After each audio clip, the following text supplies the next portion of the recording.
So how's this going to go? How am I getting out of there? All I have to say, thank God for intimacy coordinators. What? They buried you under a what? Oh my God, MI High is getting shout-outs today. I have to watch that. I actually feel like there's nothing really like this. Do not play with things you do not understand. When I first read the script, I was in Wales. I was playing an amphibian on the war between the land and the sea, spending hours in prosthetics every day. And I had sort of said to my agents, oh, you know what, I'm tired. I'm ready just to like wrap things up for Christmas. And I need a break. I don't want to work for a while. And then classic, you put it out there. And then I got these scripts and they were so bold, so gripping. And I thought Carla's writing just really, the dialogue really just pinged off the page. And I was like, oh no. like, I feel like this is almost meant for me. Like, you know, the character of Claudia, I was like, yes, I can see that I am probably the right person. And then when I knew that Storm was directing it, you know, a Jamaican director, and actually took me a minute to realize that we'd met, talk about destiny, but we'd met in Jamaica at a mutual friend's wedding, like 2 years before or something, when you were probably just, you know, already working on the project. Yeah. I don't know if it was possessed by it, but I definitely felt like there was an element of destiny. This series came to me when it was about 6 episodes. It came to my desk a few years ago. And Storm Saulter, we worked together on Better Must Come years ago, and he said, hey, Sheppy, I'm directing 1 episode in this, and I pitched you for it, and I want you in this one. I saw it, and I'm like, oh, this is amazing. So I did my tape, and they liked me, and they really liked me, and we were communicating, and then it just went, stop, no one. And I'm like, what? Then it came back, and I'm like, wicked, this is cool. And they were like, do another tape. And I said to management, I said, listen, we're not going to do another tape. Let's get a ticket, go to London, and sit before them and do the in-person reading. And I did the in-person reading. Big up Sam Adams. You know, I call her the acting therapist. You know what I mean? She came and she sat with me, read with me and stuff like that. And we both shed a tear together because the script is just so magical. Before I left the room, I heard I got the role. So. Did you? Yeah. That's amazing. And I jumped at it because I love this genre.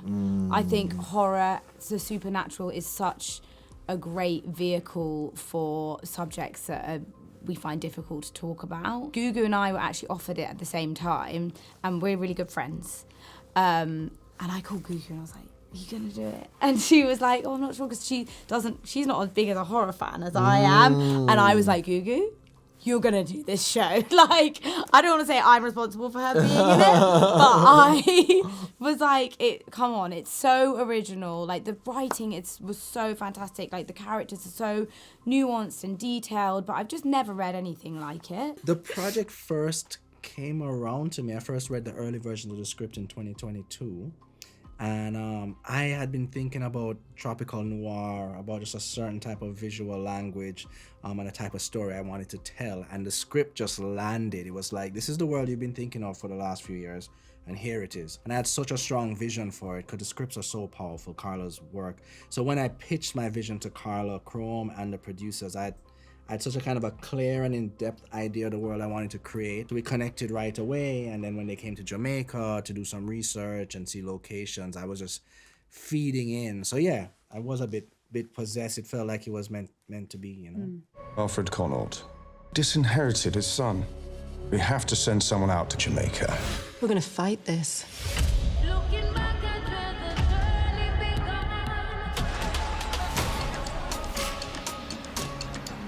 Jojo.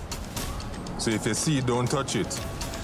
I saw a comment on this trailer that said, whenever I see Gugu, I click. Oh.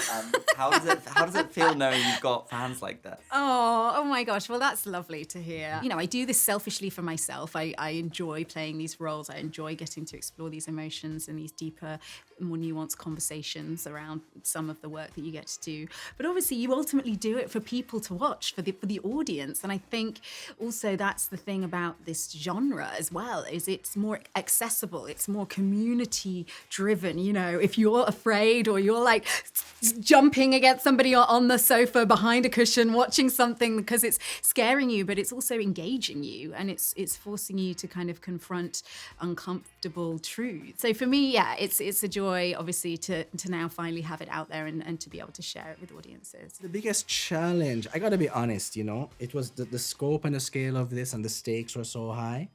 But it's the most comfortable I've ever felt making anything. I think that's a testament to not only just life and learning, but the crew was so amazing and everyone was inspired.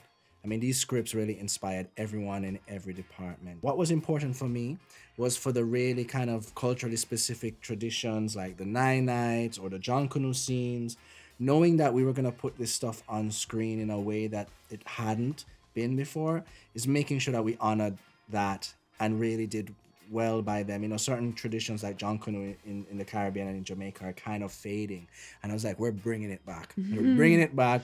Costume is going to make these phenomenal costumes, and we're going to have a chase scene through the middle of them. And that was one of the bigger scenes. It was all a joy. And a key thing running through this is, we have two timelines, past and present. And a mantra that I kept saying was past is present, and trying to find ways to slip between the two, both visually and even in the editing room. How do we show this visual mirroring, which we actually did? Because we're telling stories in spaces that hundreds of people have lived and died in before, and I wanted for that to feel visceral. I said Jamaica has the best sun, best light. You can just turn on a camera and not do much and it will look amazing, based on our proximity, positioning in the world. I want more films coming to Jamaica because I know what the Little Rock has to offer.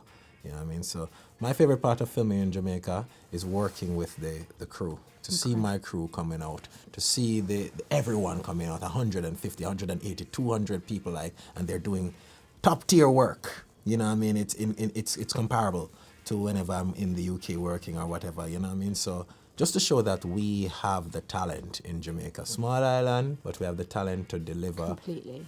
Big projects. I'm familiar with the environment. Every location means something. Downtown Kingston means something historically. Also, it being a cultural kind of hub where reggae and dancehall and Rastafari and all these things emerged out of. So showing it truthfully was important. But even scenes like, that scene where Claudia and Cujo are hiding out in the quarry. That was such a stunning location. Stunning location. Yeah. It wasn't in the script. And it was a scene that kept getting kicked down the road. That was a bit last minute, wasn't it? That was one of it. It's like, let's just shoot it down this little side road. And I'm like, no. No. Everywhere has to count. And for me, placing it in a location like that was important because we're now nodding to Jamaica's mineral wealth and to, this industry that's kind of still being exploited in certain ways, but it's still showing the richness of the land in the post-colonial period. And I just think every location, beyond a setting for the characters, it has to be telling a story as well. So it was an honor and a joy to be able to do that in a place I know so well. This is a £50 million inheritance. There's no paper trail, no records. It is owed to my people. He's not getting it back. Claudia has to go through so much. The Ringer, yes. So much in the show. Were you nervous? Was there anything specifically you were nervous about taking on?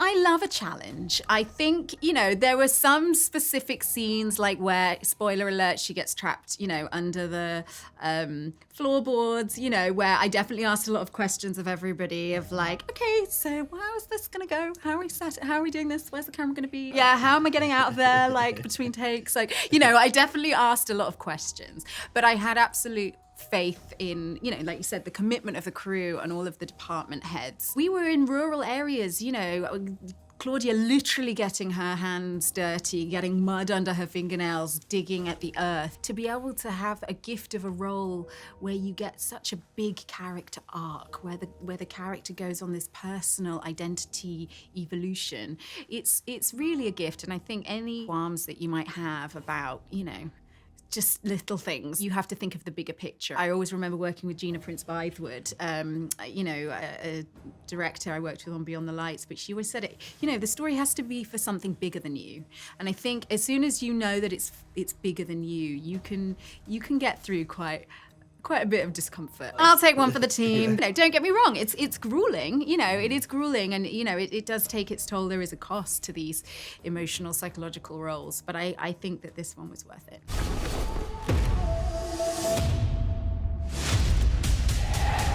This is a plantation house. My ancestors owned slaves. I've heard that she is a witch. My character has to do some pretty horrific stuff, and as an actor, like, you do need to find the emotional truth in every scene, and I think that's what I've found to be the biggest challenge with this. Your immediate reaction is to go, I'm just going to judge her, but actually you do have to find some integrity in it. So it was about sort of understanding her without absolving her. All I have to say, thank God for intimacy coordinators. I existed in a world pre and post intimacy coordinators. Sorry, I'm going off on a tangent.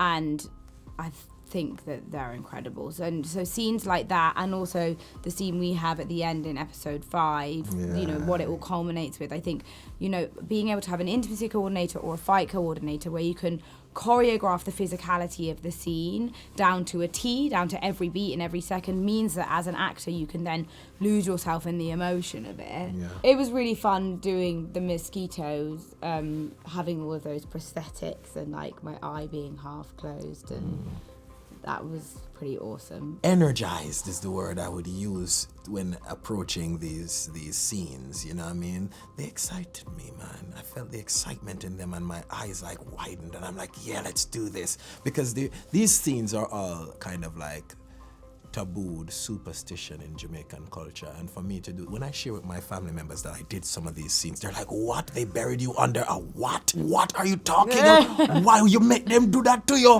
I mean, it's not me, it's the character.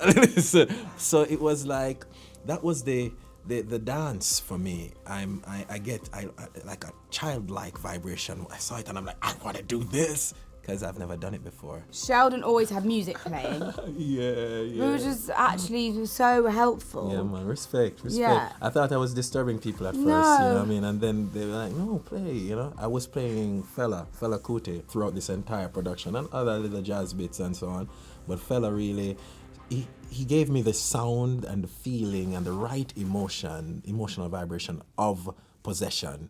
You know what I mean? It gave me that energy, especially as Kojo. Are you a God-fearing man?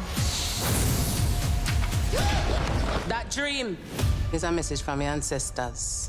They might reach out to you. Was there anything that you've both seen in terms of horror films or series that felt like an inspiration? Horror-wise, I actually feel like there's nothing really like this, honestly. Because some horror, you really lean into the gore. Some horrors lean into the dread and take a lot of time, and I think this kind of is not in any of those specific places. This is really the horror here is the actual horror of reality, the actual horror of slavery, the actual horror of like the repercussions of the colonial period. So for us, I felt like we were making something new. Also, the magic in this is Obia or Mayal, and then ritualistic European magic and kind of like the roots of these magics that we kind of know. So we've all known the werewolves and the vampires, but where is it from? And with Charlotte's character, we see her getting that grimoire and going into the spells, and we kind of see the origin of the type of monsters that we know of in cinema. But then we don't know a ton about the Caribbean and African diasporic monsters, not on screen at least. So I felt like we were making something for the first time, like like the mosquitoes and them representing a certain type of magic.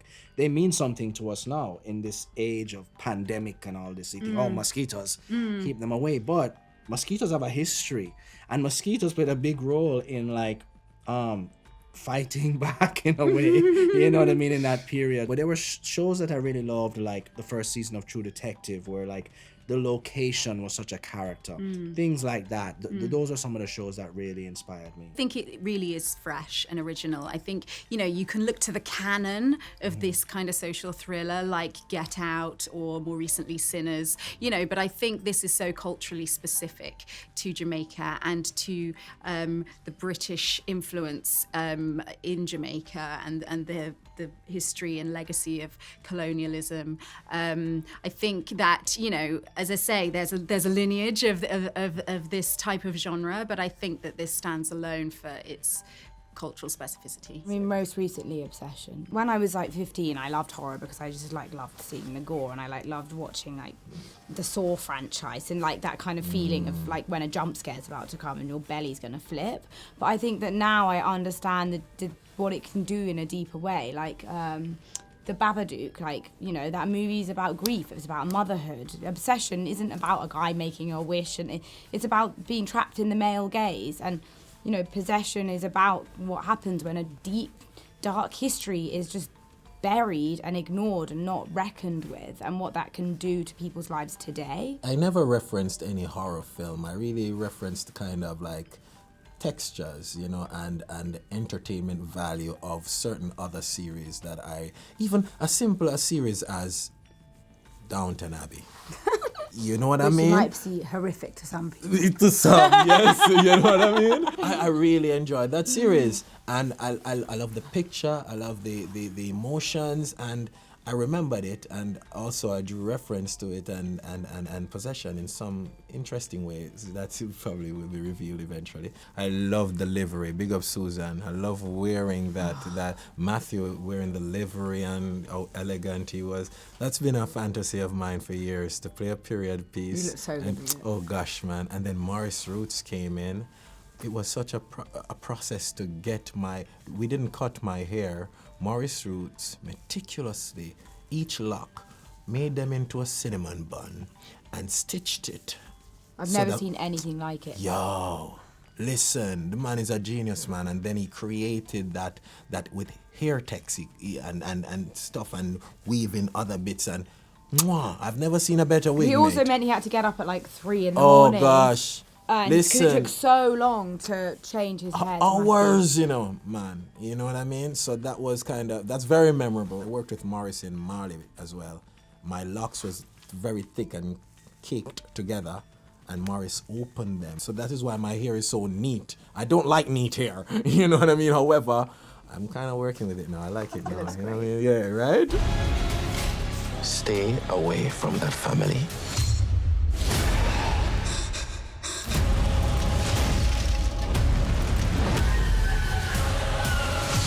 What do you want? This is punishment for what my ancestors did to his. It was also kind of fun dying. I've never died. I've never died before. I've never died in something before. How do you perfect the perfect death? I don't. I think it's all in like the eyes and like when your body goes rigid. I don't know. Depends how you're dying, but it was quite an epic way to go. You were dead. You were dead, man. Cold. What I didn't like was being put in that box. All right. Do you remember? I was like, really claustrophobic. I was like, you can close it for half a second. You're still there, right? Okay, good. Still in there.